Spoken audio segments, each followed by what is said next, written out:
Hello friends, welcome to super સહેલિયા. Friends, વડોદરાની હું દીપા તમને વડોદરાનું ફેમસ પૂના મિસળની રેસીપી બતાવું. જે બનાવવા માટે અડધો કપ જેટલા મગ અને મઠને ધોઈને પલાળી દીધા હતા.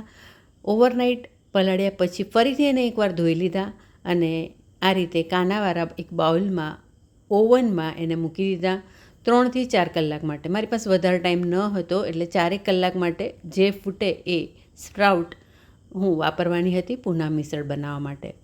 4 થી 5 કલાક પછી ઓવન ખોલતાની સાથે મેં જોયું તો આપણને જોઈએ એવા સ્પ્રાઉટ્સ વાપરવા માટે તૈયાર થઈ ગયા છે. ફરીથી મેં એને ધોઈ લીધા. જોયું આ રીતે ચીકણા પણ ન થતા અને સરખી રીતે ફૂટી પણ જતા હોય છે. સ્પ્રાઉટ્સને વઘારવા માટે લસણની કળીઓ 8 થી 10, આદુનો ટુકડો અને એક લીલું મરચું જેની આપણે વાટીને પેસ્ટ કરવાના. સ્પ્રાઉટને ઓસાવવા માટે 1 લીટર જેટલું પાણી પેનમાં મેં ગરમ કરવા માટે મૂકી દીધું છે, જેની અંદર સ્પ્રાઉટ્સને હવે આપણે 2 થી 3 ઉભરા આવે ત્યાં સુધી બોઇલ કરવાના છે. બીજી બાજુ આદુ મરચાં લસણની ખલદસ્તાથી વાટીને તાજી પેસ્ટ આપણે તૈયાર કરી લેવાની છે. તાજી પેસ્ટનો ટેસ્ટ આ સ્પ્રાઉટ્સમાં બહુ સરસ લાગતો હોય છે. લસણ થોડું આગળ પડતું પેસ્ટ વાટીને તૈયાર કરી લઈશું. 2 ઉભરા આવી ગયા છે, 2 થી 3 ઉભરા. સ્પ્રાઉટ સરખી રીતે ઓસાઈ ગયા છે અને હવે ફરીથી એને ડ્રેન કરી લઈશું એક્સ્ટ્રા પાણી આ રીતે બાઉલમાં કાણાવાળા અને એને ફરીથી ધોઈ લઈશું. સ્પ્રાઉટ્સ આપણા તૈયાર છે. હવે એને વઘારી લઈશું. વઘારવા માટે એક પેનમાં 2 ચમચી જેટલું તેલ લઈ લઈશું. 5 ચમચીથી અડધી ચમચી જેટલું જીરું એડ કરી લઈશું. જીરું થોડું ફૂટે એની રાહ જોઈશું. જીરું ફૂટે પછી એની અંદર થોડી હિંગ એડ કરી લઈશું, 2 ચમચી જેટલી. 5 ચમચી જેટલી હળદર એડ કરી લઈશું. અડધી ચમચી જેટલું લાલ મરચું એડ કરી લઈશું. તીખાશ ઓછી વધતી તમને ગમે એ રીતે એડ કરી શકો છો.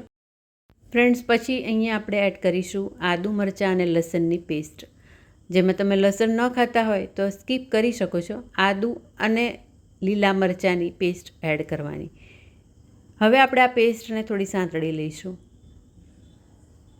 પેસ્ટનો કાચો ટેસ્ટ દૂર થઈ જાય ત્યાં સુધી એને સાંતળી લઈશું. એમાં એડ કરવાના રહેશે પછી સ્પ્રાઉટ્સ આપણા ઓલરેડી ચડીને તૈયાર છે, જે આપણે એને ઓસાવી લીધા હતા. એટલે હવે બસ બીજા મસાલાની જે બાકીના મસાલા છે એ એડ કરી અને હલાવી લઈશું. હવે આપણે એમાં મીઠું એડ કરવાનું છે. મીઠું અહીંયા અડધી ચમચી જેટલું એડ કરીશું. મીઠું એડ કરીને જે ખલદસ્તામાં આપણે આદુ મરચાં લસણની પેસ્ટ વાટી હતી એમાં 1/2 કપ જેટલું પાણી એડ કરીને પાણી એડ કરી લઈશું. અહીંયા થોડો રસો હોય એવા સ્પ્રાઉટ્સ રાખવાના છે. બહુ વધારે પડતા રસાવાળા પણ નહીં બનાવવાના, પણ બસ થોડું ઘણું પાણી એડ કરી હલાવી લઈશું. બાકીના મસાલામાં હવે આપણે ધાણા જીરુંનો પાવડર એડ કરવાનો છે, જે અડધી ચમચી જેટલો એડ કરી લઈશું. ધાણા જીરુંનો પાવડર એડ કરી હલાવી અને મિક્સ કરી દઈશું. આપણા આ સ્પ્રાઉટ્સ લગભગ તૈયાર થઈ ગયા છે, જેને આપણે સર્વિંગ બોલમાં કાઢી લઈશું. તો પૂના મિસળ બનાવવા માટે આપણી સૌ પ્રથમ જે સ્પ્રાઉટ્સ એ આપણા તૈયાર છે, જેને બાઉલમાં હવે સર્વિંગ બાઉલમાં કાઢવાના છે. બીજી તૈયારીમાં આપણે પૌવા બનાવવાના છે. જે આપણા બટાકા પૌવાના પૌવા હોય, જાડા પૌવા, એ અહીંયા મેં 2 કપ જેટલા લીધા છે, જેને આપણે 2 વાર પાણીથી ધોઈ લઈશું. બટાકા પૌવા બનાવતી વખતે જેમ ધોઈએ છીએ એમ જ 2 વાર પાણીથી ધોઈ બધું પાણી ડ્રેન કરીને તૈયાર કરવાના. 1 લીલું મરચું, મીઠો લીમડો, 1 કાંદો મોટો આ રીતે ચોપ કરીને લેવાનો છે. બીજી તૈયારીમાં મસાલાનો ડબ્બો, તેલ, મીઠું અને હિંગ તો પૌવા જે બનાવતા હોય છે એના માટે હોય જ. સૌથી પહેલાં ચાલો હવે આ પૌવા જે છે એને ધોઈ લઈએ. 2 વાર ધોઈ એનું પાણી બધું મેં એક્સ્ટ્રા કાઢી લીધું છે.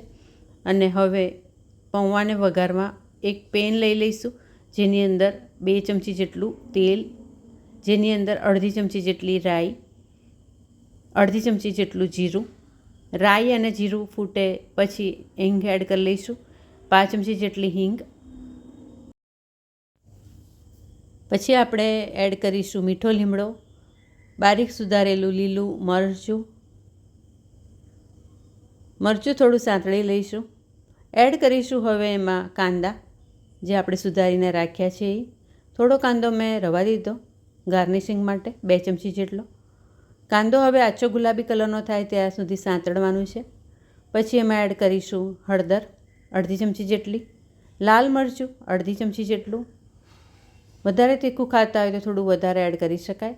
મીઠું એડ કરી લઈશું 1 ચમચી જેટલું. અહીંયા પૌવાના ભાગનું પણ મીઠું એડ કરી રહ્યા છે એટલે મીઠું થોડું આગળ પડતું એડ કરું છું, 1 ચમચી જેટલું.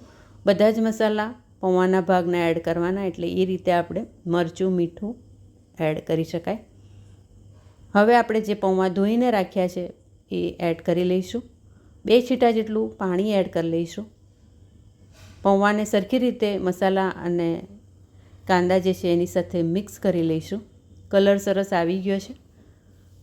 તમે ઈચ્છો તો ઉપરથી કાચું તેલ 1 ચમચી જેટલું અત્યારે એડ કરી શકો છો.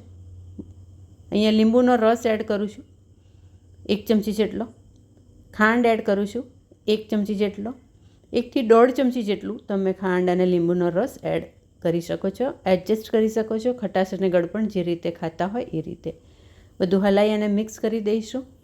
મને થોડા ડ્રાય લાગે છે પૌવા, એટલે થોડું 1 ચમચી જેટલું શીંગ તેલ એડ કરીશ. બધું હલાવી અને મિક્સ કરી દઈશું. પાણીના છીટા પણ તમે થોડા એડ કરી શકો છો જો પૌવા વધારે ડ્રાય લાગતા હોય તો. બધું જ આપણું તૈયાર છે, જેને સર્વિંગ બાઉલમાં કાઢી અને સર્વ કરવા માટે રેડી કરી. દહીં એકદમ મોડું લેવાનું છે. દહીંમાં કશું જ એડ કરવાનું નથી. ડાયરેક્ટ મેં અમૂલનું જે દહીં આવે છે મસ્કા દહીં એ લઈ લીધું છે. સૌથી પહેલાં ડીશમાં આપણે પ્લેટમાં સ્પ્રાઉટ્સ લઈશું 1 ચમચા જેટલા. એની ઉપર 1 થી 1.5 ચમચી જેટલા પૌવા એડ કરીશું. એની ઉપર એડ કરી લઈશું આપણે દહીં. દહીં અહીંયા મસ્કા દહીં છે, એમાં કશું એડ નથી કર્યું. 2 થી 3 ચમચી ભરીને દહીં એડ કરવાનું છે. દહીં આ રીતે લચકાદાર જ એડ કરવાનું. અને ઉપરથી આપણે જાડી સેવ, મોળી જાડી સેવ એડ કરવાની છે, જે આપણે સેવ ઉસળમાં વાપરતા હોય છે એ પણ કરી શકાય. મેં એનાથી થોડીક પાતળી લીધી છે, જે સરળતાથી ચાવવામાં સારું રહે છે. ઉપરથી કાંદો એટલે મેં એડ કર્યો કે રેસીપીને વધારે ટેસ્ટી બનાય. તમે સ્કીપ પણ કરી શકો છો. કોથમીર એડ કરી શકાય. અને બસ આ પીરસવા માટે પૂના મિસળ રેડી છે. તો ચોક્કસથી ટ્રાય કરો. તો કાયમ બટાકા પૌવા જો બનાવતા હોય તો આ રીતે ક્યારેક ટ્વિસ્ટ સાથે પૂના મિસળ, જેમાં આપણે સ્પ્રાઉટ્સ અને દહીં એક એક્સ્ટ્રા તૈયારી સાથે ઘરમાં બધાને બનાવીને પીરસી શકીએ છીએ, અને વધારે હેલ્ધી આ એક રેસીપી. Thank you.